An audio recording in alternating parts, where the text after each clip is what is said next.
तांको विषय आज यही मुहूर्त कहवा उपयुक्त भाषा मोर ना सहित मोर अनेक दिन परिचय प्रशासन में कनिष्ठ थी एवं साहित्य में अत्यंत कनिष्ठ थी निहाती अर्वाचीन थी लेखा मु पिलादिन पढ़ी आसी बीजेपी कॉलेज रे पाठ पढ़ुवा समय बही प्रति मोर परिचय आसी प्रथम पाई गोटे बही पुरस्कार हिसाब से केते दिन बोली गोटे बही से कविता संकलन आज पर्यंत जहाँ जमी लेखा मु पढ़े अभिभूत हुए से एभली गोटे सारस्वत सत्ता आम समस्त से अनन्य थिले एवं से थिले आम गोटे ध्रुवतारा सदृश चाकरी काल में मुझे काम कर अनेक काम शिखी वृत्तिगत जीवन में से अति निष्ठापर थे अवसर दिन पर्यंत से निष्ठा सहित काम कर कविता से काम को केवे हेला करना जहाँकि अनेक क्षेत्र में बहुत लोग जी विभिन्न काम था काम छाड़ी कविता लिखती गप लिखती किंतु से साहित्य को भल पाते साहित्य प्राण थे वृत्ति को से केवे अवहेला करना से दिन पर्यंत एवं मत से उत्साह देती मो चाकरी जीवन में एवं मत उत्साह दे गोटे लेखक हिसाब से मोर लेखाटी पढ़े से निश्चय मत विपद कहे मतामत देवे एमतीक सका 5:30 मो गोटे फोन पाई तरुण तुम गपटी पढ़ी खूब भल लगे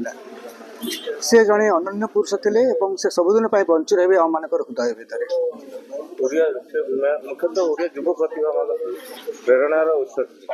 निश्चय मु भावी जेकोसी लोक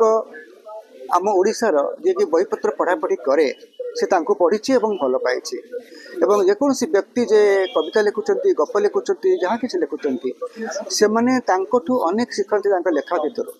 भर प्रति शब्द भितर रही एक गभीरता प्रति उच्चारण रही गोटे अनन्यता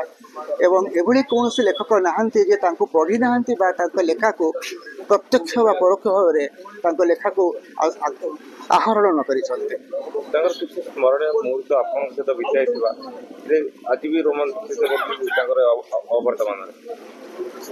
सहित तो अनेक समय बीती सकाळ संज कर्मक्षेत्र कर्मक्षेत्र बाहर से जड़े अत्यंत दयार्द्र अत्यंत स्नेही मनीष थे एवं से समस्त को केवल प्रोत्साहन दे आसी चाकरी में देखी आम समस्ते बहुत किसी शिखीचु आम समस्त को से भल पाई एवं लेखा क्षेत्र में जे जाकर आशीर्वाद कौन परामर्श से समस्त को संतुष्ट कर निराश करना मो साहित्यिक जीवन गोटे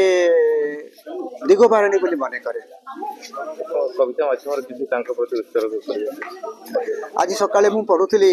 केते दिन बोली गोटे बही जोटा मुझे पुरस्कार बीजेपी कॉलेज छिन्ना मिंडा बही हो गला बर्तमान बहुत पुराना होगा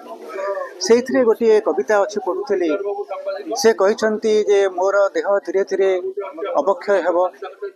मोर धीरे धीरे मो सारा संसार मत अचिन्ह लगे एवं पृथ्वीर माया मत आउट आणब ना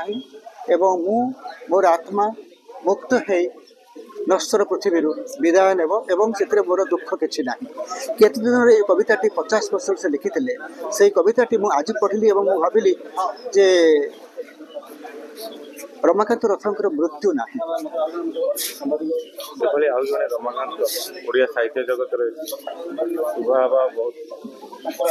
रमाकांत रथ हुए तो आउ जड़े ठीक तांकरी भली ओडिया साहित्य को न आसी पारती किंतु रमाकांत अनुसरण अनुसरण करी अनेक कवि आसबे एवं से माने अनेक आगक भी जीवे समस्ते अलग अलग भाव में निजक प्रतिभात करेंगे कहारी छांचरे गढ़ी हवाटा ठीक नुहे तार छाई हवा उचित नुहे छाई आहरी दीर्घ कथा आलोकर परिधि मु आशा करुच्ची रमाकांत जो बाट देखते आमको से बाटर आम आहरी आगक जीवु आहरी परिपूर्णता लाभ कर।